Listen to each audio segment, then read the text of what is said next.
What if I told you that at the Australian Grand Prix someone discovered something strange in George Russell's car?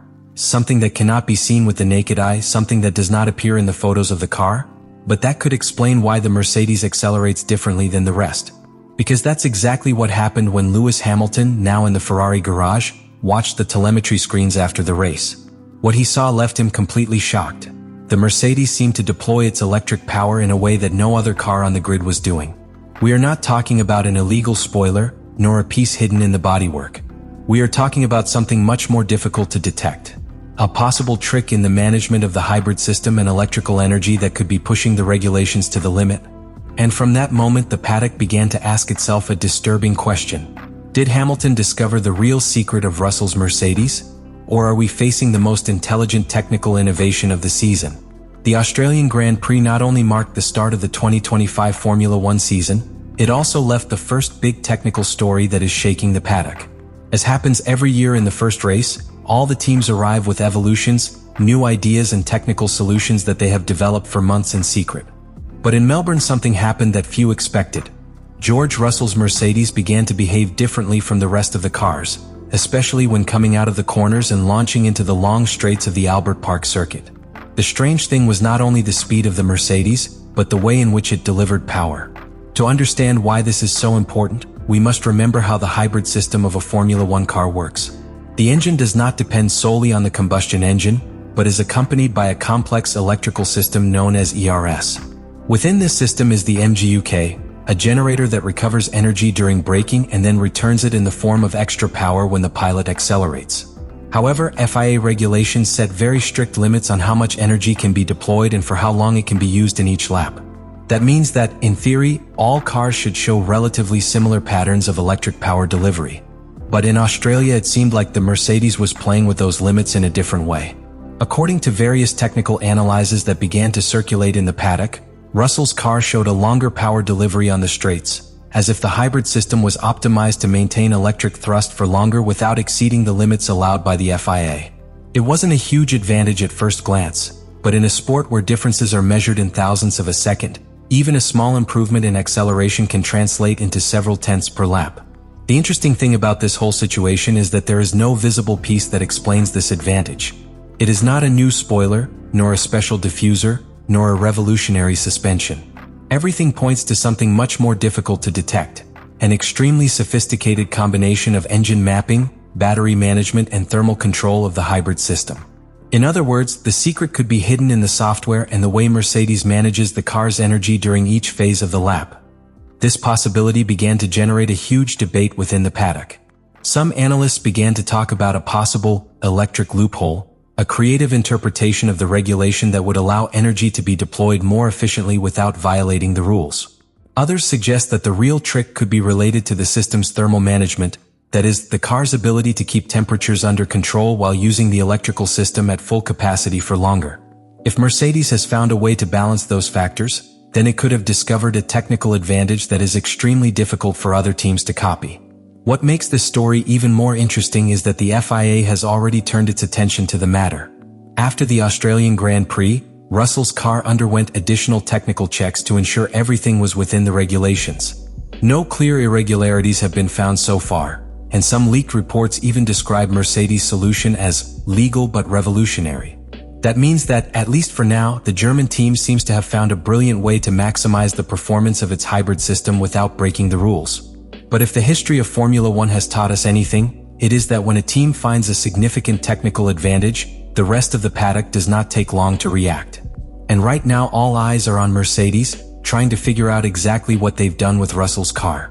Because if that advantage really exists, it could completely change the balance of forces in the first races of the season. After the Australian Grand Prix, while most teams were focused on analyzing errors, strategies or tire degradation, in the Ferrari garage there was a completely different conversation. Lewis Hamilton was looking at the comparative telemetry screens, something completely normal after a race.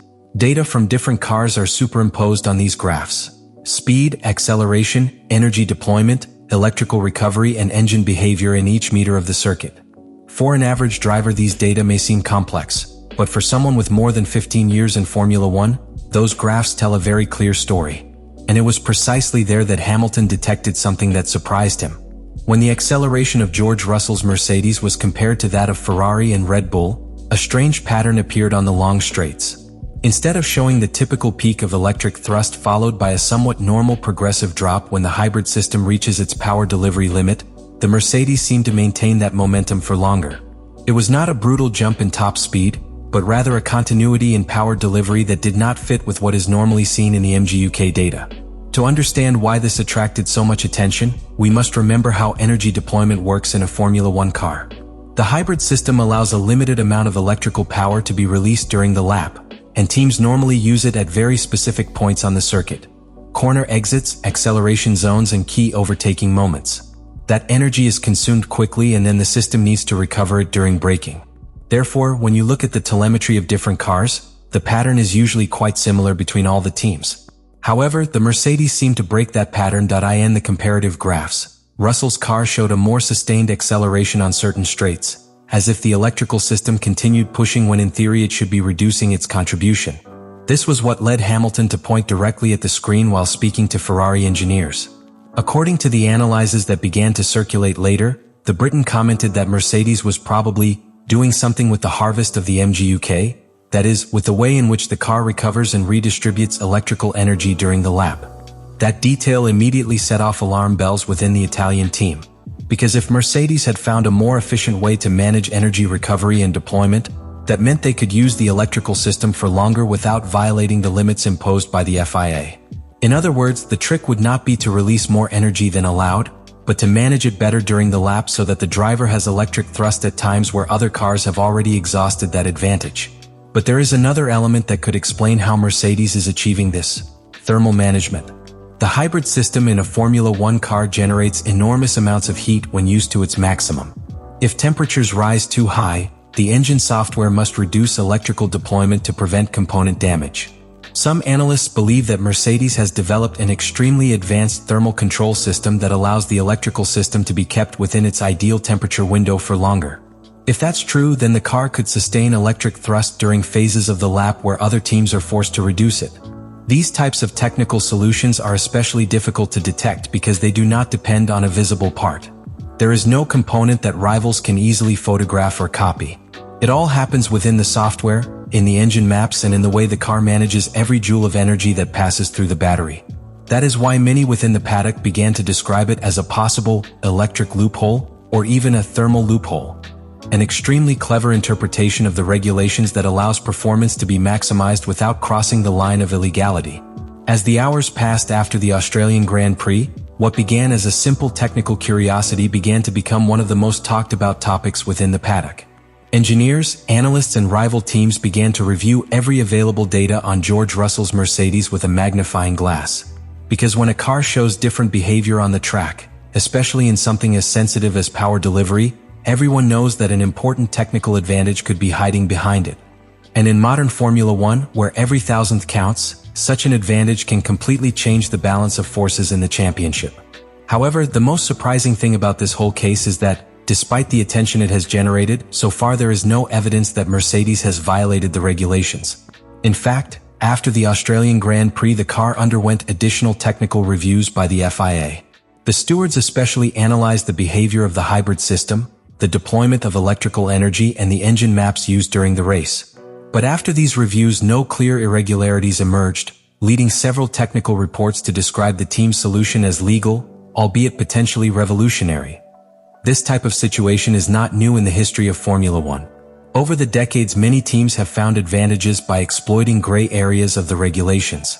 Sometimes these innovations end up being banned months later, when the FIA decides to close the legal loophole.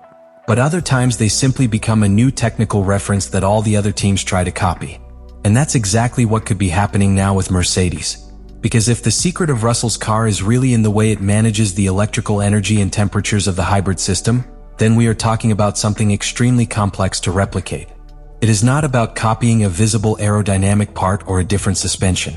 We are talking about algorithms, control software, thermal management, and engine maps that have been developed during months of simulation and bench testing. It is a type of technical advantage that cannot be replicated overnight. After the Australian Grand Prix, a simple observation on a telemetry screen ended up unleashing one of the most intriguing technical stories of the start of the season. What started as a small difference in the way George Russell's Mercedes accelerated on the straights quickly became a question that now runs through the paddock. Has Mercedes found a new way to exploit Formula One's hybrid system? Lewis Hamilton was the first to notice that something didn't add up to the data. The way Russell's car maintained electric thrust for longer than usual raised suspicions even for someone who knows perfectly well how Mercedes works on the inside. And although many thought of a possible trick hidden in the car, the reality seems to be much more complex. There is no secret part, nor a visible illegal element. Everything points to an extremely sophisticated combination of energy management, engine maps, and thermal control of the hybrid system. Are we facing a simple, brilliant engineering tweak? Or has Mercedes found the first big technical secret of the 2025 season? Because if what Hamilton saw in Russell's car is real, then what happened in Australia could be just the beginning of a much bigger story in this Formula One. Let me know what you think about all this.